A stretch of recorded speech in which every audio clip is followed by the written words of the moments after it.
ये सामने नागराजा का स्थान है। ये शिवालय है।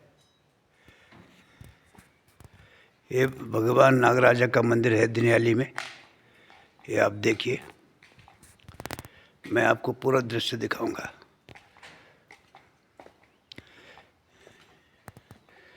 ये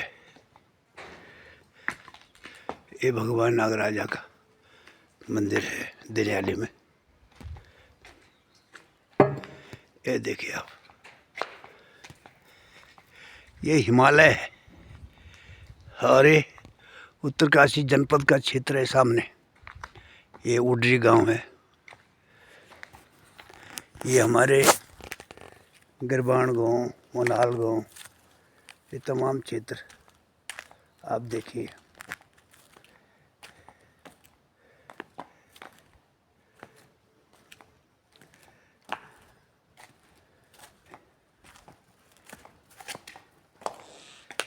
अब आप देखिए ध्यान से, ये देखो आप, ये पट्टी उपले रमोली है। भगवान सेम नागराजा के क्षेत्र है। ये सामने मणवागी सौड़ है। ऊपर शतरंजो है, सेम नागराजा मंदिर है। ये देखिए, ये देखिए आप, ये दीवा का डांडा है, झंडा लहरा रहा ऊपर। ये हमारे रामपाल बिष्ट ने जो है चढ़ाया उसको ऊपर। ये देखो, सबसे बड़ी हाइट है इसकी, है ना। अब मैं आपको इस दिनियाली मंदिर का इतिहास बताता हूँ, क्योंकि मैं यहाँ का मूल निवासी हूँ, ग्राम पंचायत पंडरुआ। ये सामने रैका गांव है। ये मुखेम, सदड़ गांव, दीन गांव, हिरवाल गांव, ये पर्टिकुलर मूल्य का क्षेत्र है। अब ये स्थान जो है, आज से जब हम छोटे छोटे थे, 5-7 साल के रहे होंगे, तब हम अपने माँ बापों के साथ आते थे। तो यहाँ पर जो है एक बांजों को ढाल थी और पटाए वाली एक छोटी सी कुटिया थे, पटालन छाए थे और मठपत्री की चिड़े थे। तक भीतर एक लिंग थे, आज भी है। तो लिंग रूप में माँ का स्थान था वो, और उसको हम पूजते रहते हैं। तो जब यात्रा ले होता है तो स्वाला बनता है, हलवा बनता है, खीर बनता है। कि गोट थे, गोट है ना कंडियाल गुआ लोग, तो दूध भी जानते हैं। तो आज एक न करते हैं, क्योंकि ये स्थान सिद्धपीठ थी भगवती दिनियाली। आए बोली कभी 400-500 साल पहले या 1000 वर्ष पहले, जब भी आए होगी, उतना जानकारी नहीं है। पर इन सुने मन की, जब देहरादून एक बिट जानता है सामान आता है, हमारा पूर्वज जानता है पैदल ना देहरादून, तो कंडी पर लेता है सामान, कंडी पर पीठी पर लूण, कपड़ा, गुड़, इन जो सामान एक पैदा नहीं होता तय लेता है। तो न्याली ये सूर्य नाम को एक डोखरू बल, तो वह एक लड़की मिली होते हैं, और तीनों ने बोले कि मैं भी चाहूँ तुम्हारा लड़ी। तो तौन बोल कि हम तो दुनिया भर बोझ, हम तो कने ले जा सकता। छोटी कने रहे बोली। देखो आप, यहाँ क्या भव्य स्थान है ये, है ना। तो ये देखिए, ये महाराज जी की कृपा है। तो छोटी कन्या रहे होगी, तो उसने नहीं माना। तीनों ने बल्कि अगर मेरे वजन तुम तो भारी गरु लगल तो छोड़ दिया। मैं पहले अजमेद करा, बैठाया। तो वो बच्चों की जिद होंगी, तो वे आदमी बिठाए बोलो हनौनी कंडी पर। तो पता नहीं चली कि कंडी पर नौनी बैठी, हल्कू रहे बिल्कुल। जो वजन पहले था वो भी हल्कू होगी। और चलता सुरकंडा नाम को जो स्थान है, तख्तौन बैठूँ लाए। तो यूं उन्होंने भी थोड़ा तक आराम करे लो। तो वो सुरकन्ना का नाम से पैदा प्रसिद्ध हुए। अब तक भी भगवती, यही भगवती तक भी। वह के बाद तखन चले कुर्दी गांव का इंच छा बुरांस को जंगल, यहाँ बुरांस को जंगल न, तो तक भी बैठूं लाए। तो तक भी 3 दिन आराम करे। तक भी एक बुरांस खंडा के नाम से भगवती तक भी पूजेंदी है ना। तखन यख आए दिनमा, तो यख दिनियाली। तो जब दिनमा यख आए तो यख जो चाप बैठे यखन कखी नहीं गए। तो ते मनखिन जब देखी तब तैन बोले हनियाल का गए। तो यख लिंग रूप में जो छा दर्शन देने सब हुए। तो बहुत लंबा इतिहास है, मैं उतना आप लोग ना सुन पाएंगे ना मैं उतना अपने को लंबा ले जाऊंगा। शॉर्ट में बता रहा हूँ।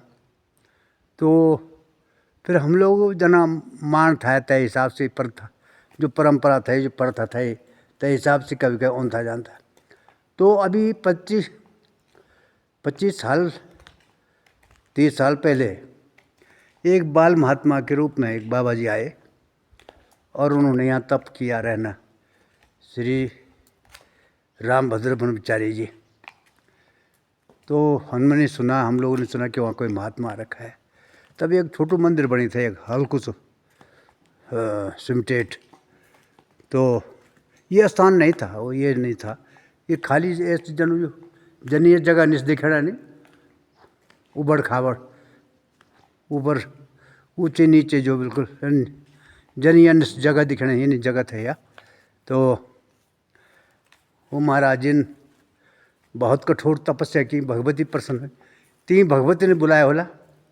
तो भगवती जब प्रसन्न हुई तो धीरे धीरे जो है लोगों का आना जाना हुआ। फिर यहाँ पर सप्ताह कथा, एक बार मैं भी यहाँ, मुझे भी सभापति बनने का मौका मिला, भागवत हुआ।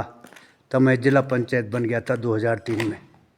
तो महाराज जी ने मुझे बुलाया, तो यहाँ पर भागवत हुआ। तो ये स्थान जागृत हो गया, भयंकर जागृत हो गया। यहाँ महलों का आना जाना, नेताओं का आना जाना, ये सब हुआ।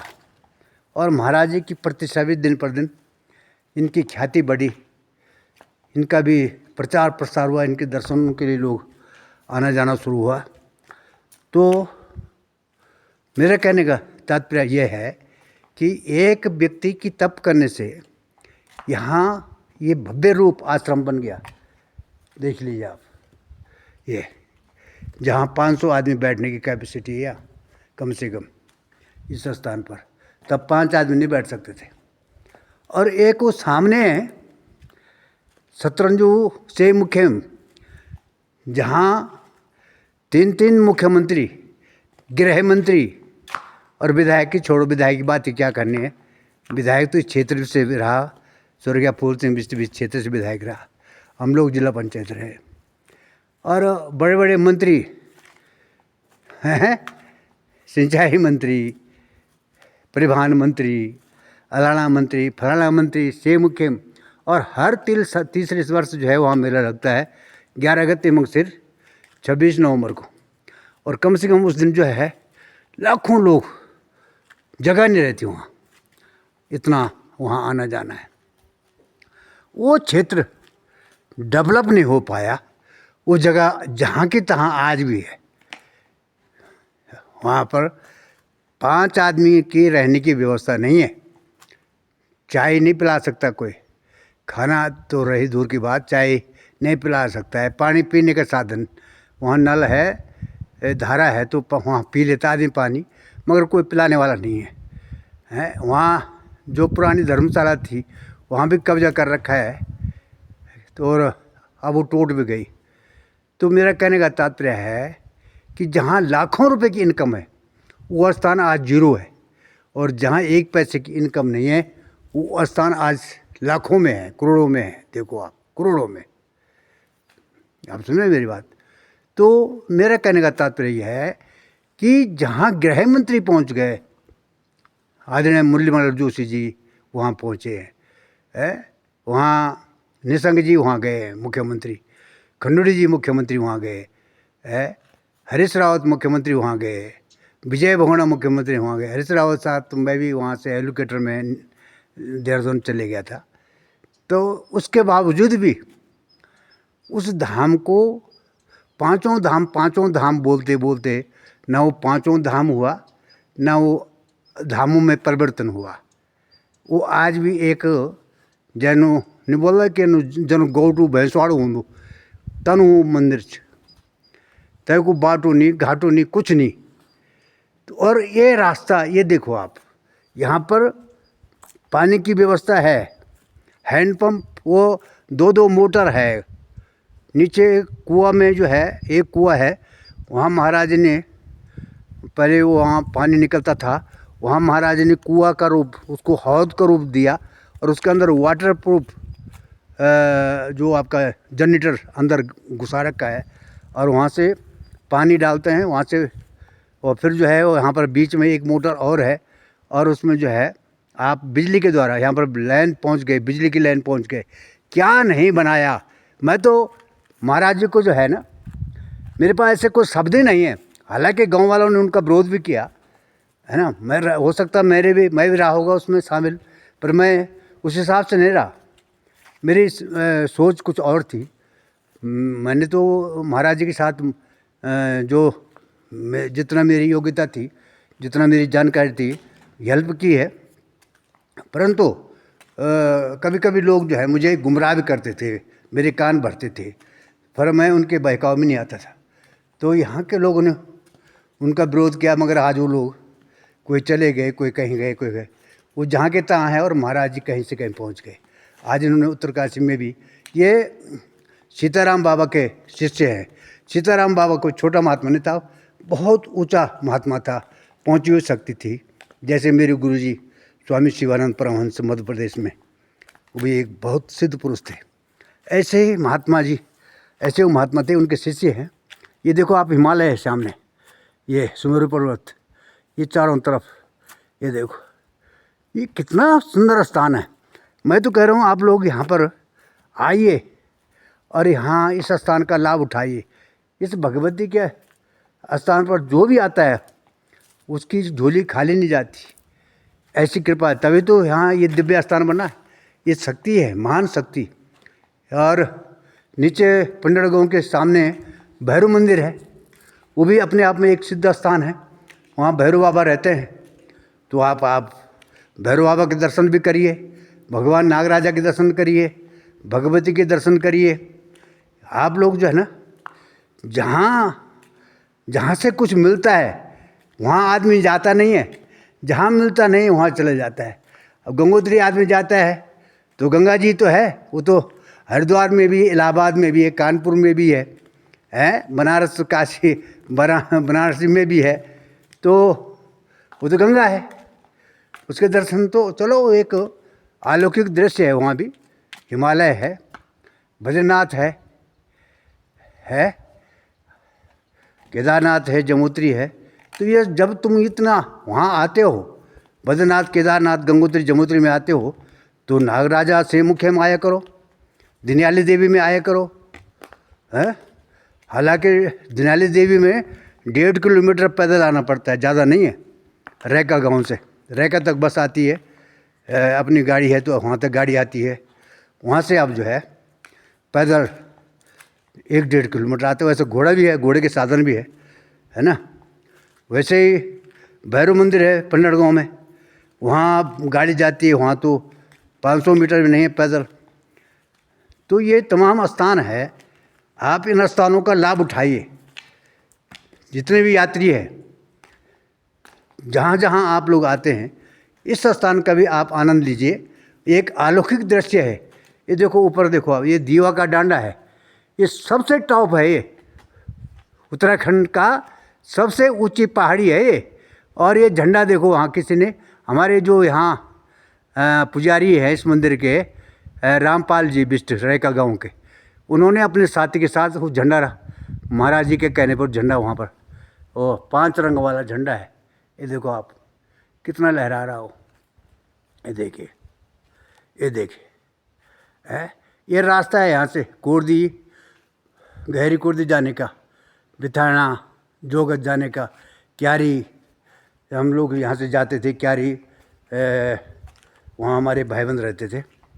तो ये सब स्थान हैं, मैं आप सबको दिखाना चाह रहा हूँ, क्योंकि आजकल मैं भगवती के चरणों में हूँ कुछ दिन, जब तक माँ यहाँ रखेगी हम तब तो बैठा हूँ। मैं देवी सिंह पंवार हूँ, राज्य आंदोलनकारी हूँ। मेरा भी एक इतिहास रहा है संघर्षों में। मैं 144 दिन की भूख हड़ताल है, 62 दिन की जेल यात्रा है, यहाँ से लेकर के टिहरी से लेकर के बरेली तक जन समस्याओं को लेकर के मैं जन समस्याओं के सलाहकारों से भली भांति परिचित हूँ, संघर्षरत हूँ। अब आप देखिए क्या दृश्य है, क्या आनंद है यहाँ का। यहाँ भगवती का शेर जो है दिन में घूमता रहता है ना, और उसकी यहाँ ड्यूटी है। एक बार का इतिहास है कि उस भगवती का शेर को बल जो है ना, हॉल को तो ये कांटा बैठ रहा है उसके पैर में, और भगवती ने जो है बैडलोगी में एक लोहार कारीगर, लोहार बोलते ना, वो इतने सपनों आए कि तू मेरा शेर का कांटो पैर को जो चाह कांटो निकाल दे। तो वो संदास होंदू जीते हम वो बोल रहा संदास बोल रहा, कोई जमोरा बोल रहा कोई, तो वो लेते आए। तैन पहले वो डरी हो, गाँव वालों बोले भाई सपनों आए पर कनो गाँव वालों बोले भाई अगर नहीं जान तो अनर्थ हो चलो, ये कारण तो चले जा। तो वो आई एक जंगल लगा पेट, तो भगवती ने शेर तय शेर चाहे खुट पसारी वो तो कांटो निकाले। वो के बाद भागी, फिर शेर ने जो चाहिए एक जड़ें मार देनी है ये फणिका की, और तक रास्ता मत छोड़ देनी। तैन उठाया जड़ें कान में लेगी, ताकि बांटे बूंटे लाए लोगों ने, ताकि पैसा वसूल करे। तो ये तो माँ का रूप है। मुझे भी माँ का दर्शन प्रत्यक्ष रूप से हुआ, ऐसा नहीं है। हम लोग ऐसे थोड़ी जंगलों में बैठे, इसकी कृपा से है। इसलिए मैं आप सबको आमंत्रित कर रहा हूँ, निमंत्रण दे रहा हूँ, आप आइए और इस स्थान का लाभ उठाइए है।